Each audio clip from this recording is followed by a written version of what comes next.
Hello दोस्तों, एक बार फिर स्वागत करता हूं मैं आप सभी का मेरे यूट्यूब चैनल टेकशाला में। और आज के लेक्चर में हम सिंगल डिग्री ऑफ फ्रीडम के जो अनडैम्प्ड फ्री वाइब्रेशंस था, जो कि हमने पिछले लेक्चर में पढ़ा था, उसके क्वेश्चंस कैसे सॉल्व करने हैं एनर्जी मेथड से, वो सीखेंगे। दोस्तों, मेरे ख्याल से energy method is the best method to solve standard single second degree differential equation for vibrations. तो इसीलिए मैं आज ये एनर्जी मेथड को डिस्कस करने वाला हूँ इस क्लास में, ताकि अगर हमें एनर्जी मेथड सॉल्व करना, यूज़ करना आ गया, तो इससे हम किसी भी सिंगल डिग्री ऑफ फ्रीडम के सिस्टम, वाइब्रेटिंग सिस्टम को सॉल्व कर सकते हैं और उसका स्टैंडर्ड डिफरेंशियल इक्वेशन निकाल कर उसकी प्रॉपर्टीज़ का पता लगा सकते हैं। इससे पहले जो मैंने टॉपिक्स कवर किए थे, अगर आपको इस लेक्चर में कोई भी दिक्कत आती है तो आप मेरे उन टॉपिक्स पर, उन लेक्चर्स पे जाके उन टॉपिक्स के बारे में जान सकते हैं।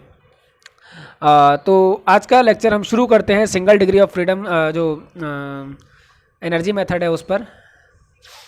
तो सबसे पहले मैं आपको बता दूं एनर्जी मेथड किस बेसिक प्रिंसिपल पे वर्क करता है। इस एग्जांपल के थ्रू हम समझते हैं कि एनर्जी मेथड किस बेसिक प्रिंसिपल पे वर्क करता है। यहाँ पर मेरा एक स्प्रिंग मास सिस्टम है जिसका स्प्रिंग कांस्टेंट k है और मास m है। मास m को मैंने एक डिस्प्लेसमेंट x दिया है और डिस्प्लेसमेंट x देने के बाद मास मेरा टू एंड फ्रो मोशन करने लगेगा, नीचे जाएगा ऊपर आएगा। अब इस चीज़ को हम यहाँ कुछ समझते हैं। ये जो वाइब्रेटिंग सिस्टम है इसमें हम कुछ समझते हैं। पहला केस कंसिडर करते हैं जब मेरा मास नीचे की साइड जा रहा है। जब ये एकदम नीचे गया तो उससे पहले मैं बताता हूँ कि इसमें हो क्या रहा है। जो मेरा स्प्रिंग है, स्प्रिंग के पास एक मास जब मोशन में है, तो मास जब मोशन में है, मास की जब वेलोसिटी v है, तो इसके पास कौन सी एनर्जी होगी दोस्तों? Kinetic energy. जब भी मेरा मास मोशन में जा रहा है नीचे की तरफ, तो उसकी वेलोसिटी v होगी, और अगर वेलोसिटी v होगी तो इसका मतलब मास के पास जो एनर्जी है वो काइनेटिक एनर्जी की फॉर्म में है। लेकिन जब स्प्रिंग उसी एनर्जी को स्टोर कर रहा है तो वो होगी स्प्रिंग की पोटेंशियल एनर्जी। तो हम कह सकते हैं कि यहाँ पर मेरे पास सिर्फ टू फॉर्म्स ऑफ एनर्जी हैं, एक स्प्रिंग का पोटेंशियल एनर्जी और दूसरा मास का काइनेटिक एनर्जी। अब हम देखते हैं कि किस तरीके से ये पोटेंशियल एनर्जी और काइनेटिक एनर्जी आपस में कन्वर्ट हो रही हैं। मान लेते हैं मैंने ये जब मास एकदम एक्सट्रीम पोजीशन पे, एकदम नीचे की तरफ आ गया है, ये इसकी फाइनल पोजीशन है, ठीक है, और इसके बाद ये आगे नहीं जा सकता है। अब ये और स्प्रिंग जो है वो एकदम एक्सपेंड हो गया है। तो इस केस में स्प्रिंग अब एकदम फाइनल पोजीशन पे मास की जो वेलोसिटी हो जाएगी, फाइनल वेलोसिटी वो जीरो हो जाएगी, जिसके बाद जो फाइनल वेलोसिटी होगी वो जीरो हो जाएगी, क्योंकि इसके बाद से वो कंप्रेस होना शुरू होगा, मास एक्सपेंड होना शुरू नहीं होगा। अब एक्सपेंड पूरी तरीके से हो चुका है तो वो कंप्रेस होना शुरू होगा। लेकिन जब मास की वेलोसिटी जीरो हो जाएगी, उस टाइम पे स्प्रिंग की जो एनर्जी होगी वो फुल्ली पोटेंशियल एनर्जी होगी। कहने का मतलब है मीन पोजीशन के बाद जब यहाँ से मोशन शुरू किया था और ये नीचे की तरफ जाना शुरू किया था, तो जो मास की काइनेटिक एनर्जी थी वो कन्वर्ट होनी शुरू हो गई स्प्रिंग की पोटेंशियल एनर्जी में, और स्प्रिंग ने इस काइनेटिक एनर्जी को पोटेंशियल एनर्जी की फॉर्म में सेव करना शुरू कर दिया। और जब ये एकदम एक्सपेंड हो गया स्प्रिंग, तो वहाँ पर ये पूरी काइनेटिक एनर्जी स्प्रिंग की पोटेंशियल एनर्जी में कन्वर्ट हो गई और उस स्प्रिंग में सेव हो गई है। अब स्प्रिंग में जो एनर्जी है वो पोटेंशियल एनर्जी की फॉर्म में सेव हो चुकी है। अब जब ये एक्सट्रीम पोजीशन पे मास आ जाएगा, जब एकदम एक्सट्रीम पोजीशन पे मास आ जाएगा ये, तो अब स्प्रिंग कंप्रेस होना शुरू होगा।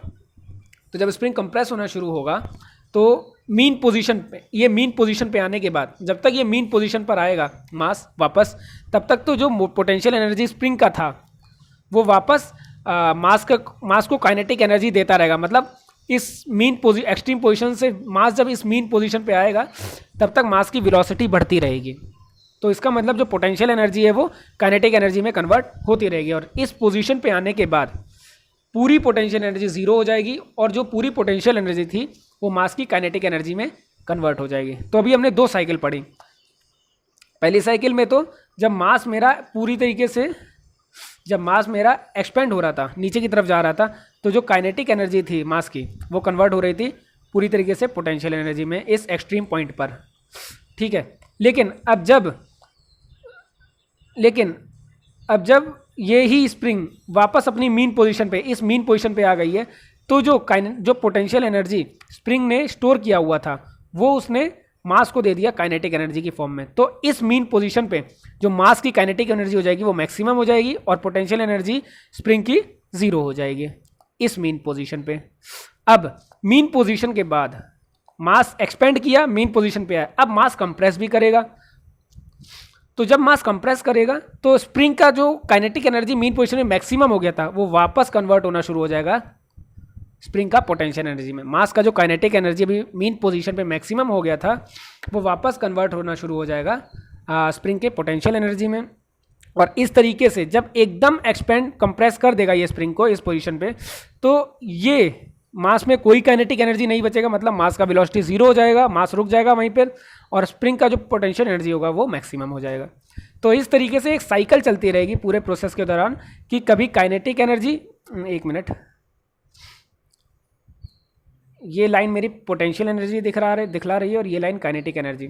तो इस पूरे एसएचएम के दौरान, पूरे वाइब्रेशन के दौरान एक साइकिल चलती रहेगी, कभी पोटेंशियल एनर्जी मैक्सिमम होगी, फिर काइनेटिक एनर्जी मैक्सिमम होगी, फिर पोटेंशियल मैक्सिमम होगी, फिर काइनेटिक मैक्सिमम होगी।